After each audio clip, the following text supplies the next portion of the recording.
आपण पाहतात BN news Badlapur नामा। ठाणे, मुंबई यांसारख्या सांस्कृतिक शहरातून बदलापूर शहरात वास्तव्यास आलेला समुदाय, त्यातच आधीपासूनच वाचनाची संस्कृती जपणारं शहरातील बराच असा वाचक वर्ग असल्यानं साहित्य गौरव ग्रंथालयाची बदलापूरकरांसाठी उभारणी झाली। 4 वर्षांपूर्वी खुलं करण्यात आलेल्या वाचनालयात 1.5 लाखांपेक्षा जास्त साहित्य, कला, संदर्भ, कादंबऱ्या, आत्मचरित्र अशा विविध विषयांवरील जगातील समृद्ध अशा साहित्यिक आणि लेखकांची पुस्तकं वाचायला मिळतात। राष्ट्रवादी काँग्रेस पक्षाचे महाराष्ट्र प्रदेश सरचिटणीस तसेच बदलापूर शहराचे माजी नगरसेवक कॅप्टन आशिष दामले यांच्या प्रयत्नातून सुरू झालेल्या ग्रंथालयात रोज 500हून अधिक लोक येतात। यातील बरेच शालेय आणि महाविद्यालयीन विद्यार्थी असून त्याचबरोबर साहित्य आणि कला विषय सोडून अभ्यासाचे आणि स्पर्धा परीक्षांची तयारी करणाऱ्या विद्यार्थी वर्गांची सुद्धा या ठिकाणी मोठी संख्या पाहायला मिळते।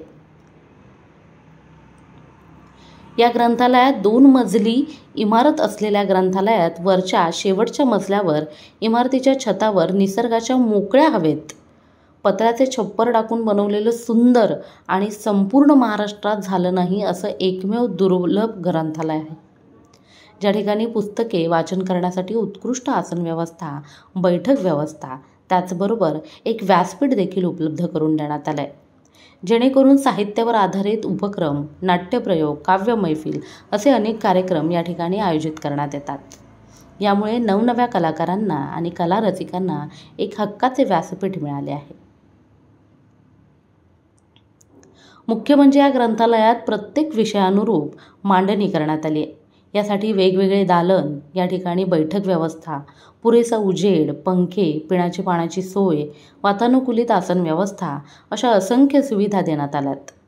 मासिक 600 रुपये इतकी माफक फी आकारून या सुविधांचा लाभ येथील वाचकांना घेता येतोय। तसेच ग्रंथालयाची गरज आहे, वाचनासाठी पुस्तके आणि वातावरण याचा अभाव आहे, त्यातच आर्थिक परिस्थिती बेताची आहे। असे असणाऱ्या प्रत्येक विद्यार्थ्याला या ठिकाणी मोफत ग्रंथालयाची सुविधा देण्यात येते।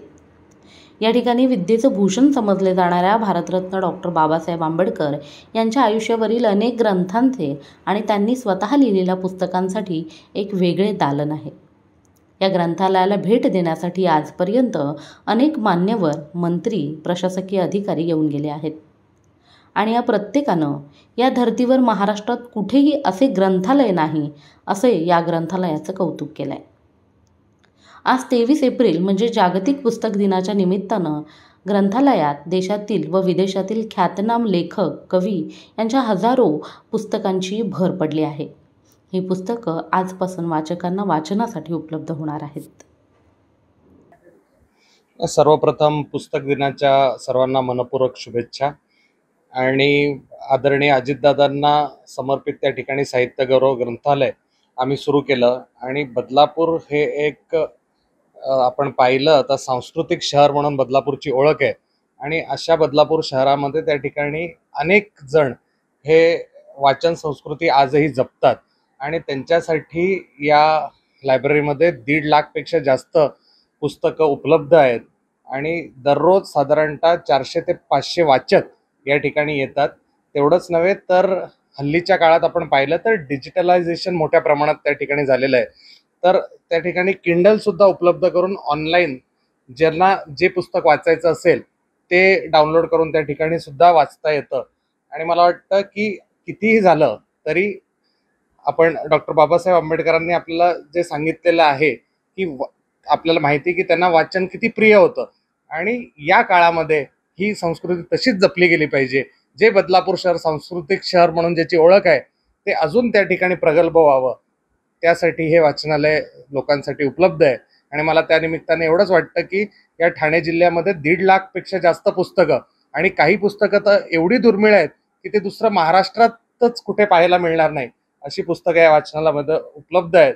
आणि म्हणून कुठेतरी पुस्तक दिनाच्या निमित्ताने या ठिकाणी आपली वाचन संस्कृती ही जपली गेली पाहिजे म्हणून या वाचनालयाचं त्या ठिकाणी आम्ही सुरुवात केली आणि आज मोठ्या प्रमाणात बदलापूर शहरातले सगळेच नागरिक, बदलापूर शहरातच नाही तर महाराष्ट्रातून त्या ठिकाणी लोक वाचनासाठी या ठिकाणी येतात, त्याचा आम्हाला अभिमान आहे. नमस्कार.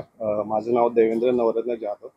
आज पुस्तक दिनानिमित्त कॅप्टन आशिष दामले यांनी एक चांगली अशी सोय विद्यार्थ्यांना उपलब्ध करून दिली आहे, जिथे तुम्हाला अनेक वेगवेगळी प्रकारची मराठी किंवा इतर भाषांची पुस्तकं तुम्हाला एक कमी किमतीत किंवा एक मोफत दरात वाचण्यासाठी उपलब्ध करून दिली आहे.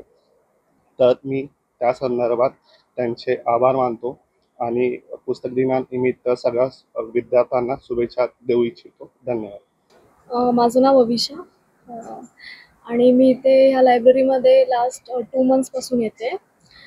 मी इथले पुस्तकं यूज करत नाही, कारण इथल्या पुस्तकांसाठी तशी वेगळी प्रोसिजर आहे. तर माझे पुस्तकं माझ्यासाठी सफिशियंट आहेत आणि असं काय म्हणजे लागलं तर त्याची वेगळी प्रोसिजर करून ते पुस्तकं आम्हाला घेता येतील. पण किती उपयोग होतो काय सांगतो? लायब्ररी अतिशय कम्फर्टेबल आहे. मी म्हणेल ॲक्च्युली मला भरपूर वेळ लागला लायब्ररी सर्च करण्यासाठी, कारण भरपूर अशा लायब्ररीज आहेत त्या घरापासून लांब आहेत. काही प्रॉपर त्यांचे वेळ आहेत ते स्टुडंट्सच्या हिशोबाने नाही आहेत. जसं की 24/7 आहे ही लायब्ररी. सकाळी 7 o'clockला सुरू होते, ती रात्री 10पर्यंत चालू असते. आणि असं अजिबात नाही आहे की काही हॉलिडेज आहेत तर ती लायब्ररी बंद असेल. हां, इन केस काही असतातच, कारण सोसायटीमध्ये DJs वगैरे चालू असतात, मग त्यावेळी ती असते बंद. पण असं काय नाही आहे आणि फार कम्फर्टेबल आहे. जास्त आवाज नाही आहे. सफिशियंट जागा आहे प्रत्येकासाठी आणि वायफाय आहे, वायफाय कनेक्शन आहे. त्यानंतर लाईट आहे आणि पिण्याची 24/7 सोयी आहे इथे. AC साठी वेगळं आहे. ज्यांना AC मध्ये बसायचं नाही त्यांना वेगळं आहे. आणि माझं नाव वर्षा दुर्गालाल केदार आहे. मी कात्रपमध्ये राहते. सध्या 3 महिने झाले मी इथे येत आहे आणि इथल्या पुस्तकांचा माझ्या अभ्यासासाठी खूप उपयोग होतो. इथे वेगवेगळ्या प्रकारचे आपल्याला पुस्तकं बघायला भेटतात. वेगवेगळे लेखकांचे पुस्तकं आहेत. तर या पुस्तकांचा माझ्या अभ्यासासाठी व इतर अभ्यासासाठी खूप उपयोग होतो. अशाच प्रकारचे नवनवीन व्हिडिओ आणि बातम्या पाहण्यासाठी चॅनलला लाईक, शेअर आणि सबस्क्राईब करायला विसरू नका.